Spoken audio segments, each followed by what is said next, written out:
when God says, return unto me and I'll return unto you, they said, how do we return?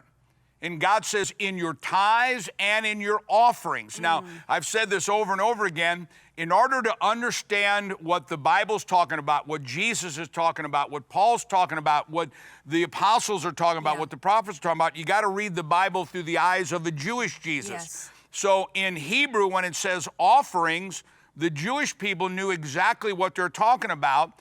3 times a year, you come before the Lord. Yeah.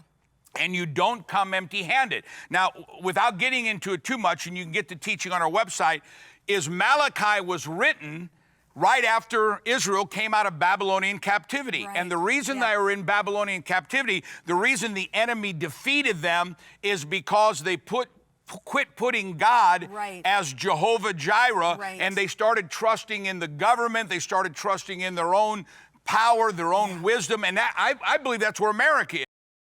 It's so important for you and I to understand what Malachi says. 3 times a year, 30, 60, 100-fold. Passover, Pentecost, and Feast of Tabernacles, we return unto the Lord. 3 times a year, we come before the Lord and we don't come empty-handed. And when that happens, 'tis He opens up the window of heaven and pours us out such a blessing, there won't be room enough to receive it. And if we miss it, there are 3 blessings that come when you send in a first fruit offering. These 3 blessings only are released at this time of the year. If we miss it, it'll be a whole nother year. But if we miss this one, it will never come again, because this is the year of Jubilee. 3 blessings that most people miss, even though they love God.